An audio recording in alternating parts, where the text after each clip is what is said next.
So why the hell everyone is talking about Rebecca and how good she is? If you have watched even one video about Duet Night Abyss, whether that be a character guide, the best characters to build, best characters to farm, you will see Rebecca everywhere, alright? Now why is that? Well, today we are going to figure it out, see why she is such a good character, and also explain her best builds, teams, and everything else. So without further ado, let's get into the video. So before we can even get into why Rebecca is so good, you first need to understand it a bit, alright? So let's just go over her kit really quickly. The main part of Rebecca's kit is her skill. She summons one jellyfish, and this jellyfish will damage the enemies if they're close enough to it. You can summon up to 3 jellyfishes at the same time. Other than that, her ultimate deals a lot of damage, and also if the enemies have poison of love, she will deal more damage to them. Now what is poison of love? Well, if you damage the enemies with a melee weapon, this is important actually, or your jellyfish attack, you will inflict 1 poison of love onto targets up to 6 stacks, which it deals hydro damage every 2 seconds, and the enemies that have this poison of love are going to inflict other enemies with poison of love when they die, which is really good, alright? So short version, by doing basic attack and your jellyfish attacks, you will inflict a debuff on enemies, which makes your ultimate deal even more damage. And finally, she has 2 passive buffs, which are really important. The first one makes it so whenever you attack the enemies with a melee weapon, again this is really important, there's a chance for the poison of love that is on the enemy to deal even more damage. And this effect will also happen if you use your ultimate on enemies that have poison of love. And lastly, her final passive will increase attack for every Hydro characters in the team, including herself. And this passive only activates if you're using her as a support character. So at first glance, this character doesn't seem that interesting. It's just a basic support character. Well, to show how insane this character is, we need to get into the combat, which I guess we can just go to the end game and show it right away. Let's go to the Act 6. Now we are a bit under leveled, I think, with this character. Let's see. Yeah, she's at level 40 right now. Can I increase it actually? 11. No, we can't. Well, it is okay. It doesn't really matter how much damage she does in the mode. Besides, I think she's strong enough to beat it actually. So let's go to the end game, and I guess we can go to the left side. So here we are now. Here's why Rebecca is really insane at this game. You put your jellyfishes down, and also, just so you know, you do have a timer for each jellyfish, as you can see at the bottom, and that's it. I can just sit back, relax, and let these jellyfishes do their thing. As you can see, they're just doing damage with no problem, and the support characters are also killing them as well. So again, 1 skill, 2 skill, and 3 skill, and I just wait for a couple of seconds, let them do their thing. Yeah, that's it. I just killed everyone with my skill, and I didn't even need to do anything. Yeah, this is basically the most brain-dead character in the entire game, and she also deals a lot of damage as well for some random reason that I don't know why. So how's it going, guys? Hope you're having a great day playing the game. I am, to be honest. Oh, my jellyfishes are out. Let me just play 3 more.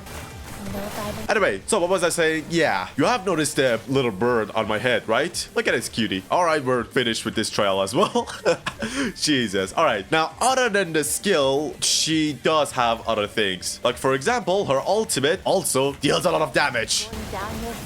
Yeah, everyone is dead. And you can see the poison of love on enemies when they become like this bluey state. And also at the top of their head, you can see that they have 6 debuffs, which is the poison basically. And she also uses the spear, which the spear is really insane, to be honest. All right, come on, guys. Yeah, just like that, they're just dead. Oh, we're at max combo as well. Jesus. All right. And also a fun little fact, if you hold your attack with the spear, she will just launch it and it just stays there forever, I think at least. And that's even more way to farm infinitely. Like, just put everything on the ground, throw your weapon, and you can just watch the enemies die, basically. Oh no, it's not infinite, it just comes back. But we can just throw it again.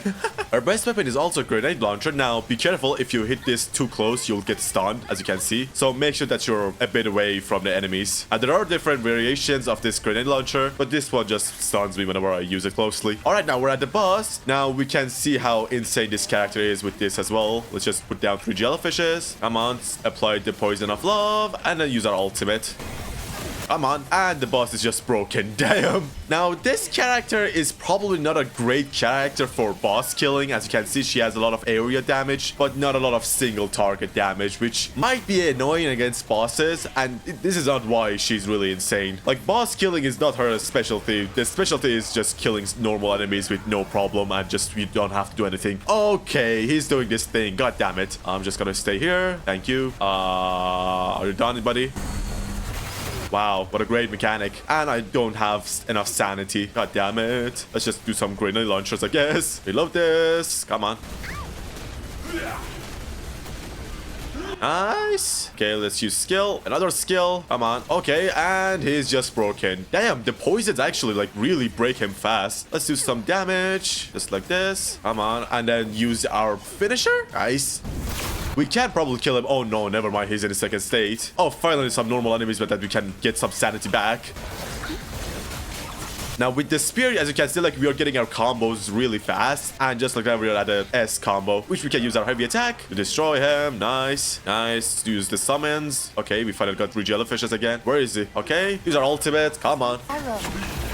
And he's doing this shit again. Hurry up, buddy. Come on, break already. Nice. He's broken. Now we can just deal a lot of damage. We don't have to hurry this up because, like, we're close to running out of time, unfortunately. Come on, break him. Come on. Yeah, 30 seconds. We can do this, all right? We can do this 100%. Holy crap, he's breaking really fast. I think it's because of the poison and, like, the damage that we're doing with that, basically, is probably what I'm guessing. 10 seconds. We can do this if he just calms down. Come on, come on. Nice. I'm not going to use my finisher because it's gonna take too long, and we got it. Damn, that was really actually close.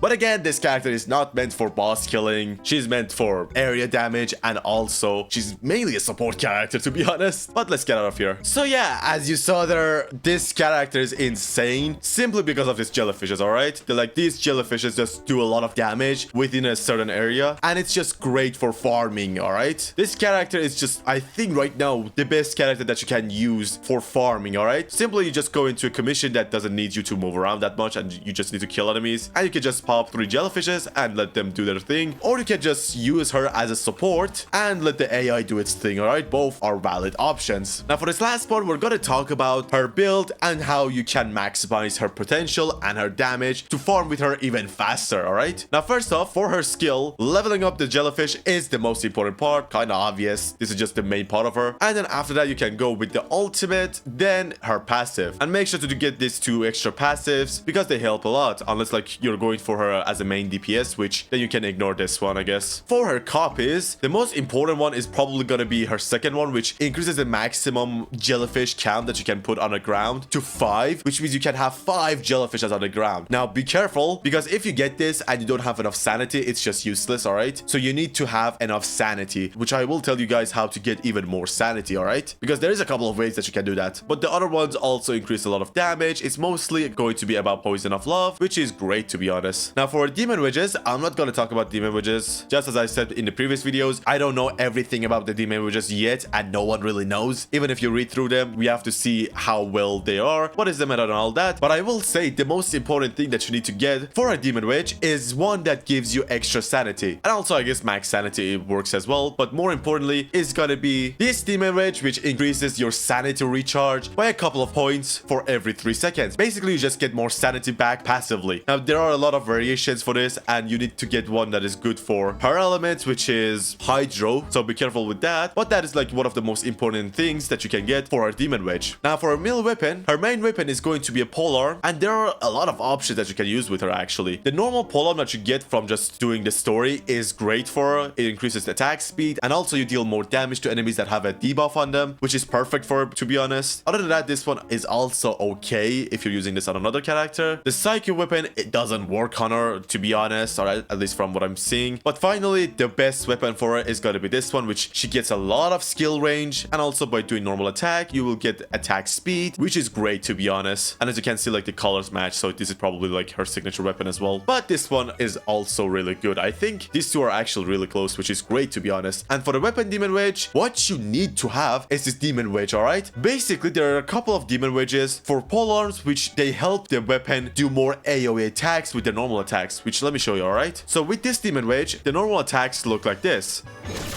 and now here's the same weapon but without that one demon wedge. So as you can see, the attacks are just a lot shorter and have less area, which is really bad, let's just say. And if you're going to use her as a support, which is probably what you should do, this is just a necessary thing for her, right? And as a support character, you want to use her with a melee weapon instead of a ranged weapon. And the reason is, in her kit, if you realize, this passive is going to make her deal more damage if she's using her normal attacks with a melee weapon. So yeah, if you're using a polearm, she just deals more damage, which is a lot more important. And for a ranged weapon, she uses a grenade launcher. She has a couple of options that she can use. Most of these are like great for her, to be honest. But for now, I think this one is the best since it increases the skill range by a lot. And that means your jellyfish range is expanded by a lot, which means more damage to more enemies, basically. But most of these are probably good as well. But then again, like this extra range is just huge. And finally, for the Genie Mons, if you're using it as a support character, use a Genie mod that is perfect for your main DPS character, not for this character. But if you're using this character as a main DPS, then just try to go for a Genie mod that increases Hydra damage. And finally, for the best teams, she just works with everyone because of the damage that she deals. Now, obviously, she's going to work better with other Hydra characters, which if you don't know, there are only two at the moment, which the other one is this little girl, which I have no idea what she does, to be honest. But other Hydra characters are a really good thing, and also characters that benefit from having debuffs on the enemies are also probably a good thing. But because of how she works, she's just a great character overall that you can use with most characters. And for her stats, skill efficiency is probably one of the most important things. After that, it's duration, and then skill damage and range. The reason that skill efficiency and duration are really important is, well, she just uses a lot of sanity in her kit. So make sure that you have these two increased as much as you can. But yeah, that is all for this video. Hopefully you realize why everyone uses this character, alright? Like any video that I watch about this game, she's going to be in it, alright? It doesn't matter if I watch a tier list video, it doesn't matter if it's a character guide, it doesn't matter what it is. She is going to be in it, alright? But yeah, thank you all so much for watching the video till now. Hope you enjoyed it, and I'll be back for another video. Bye bye!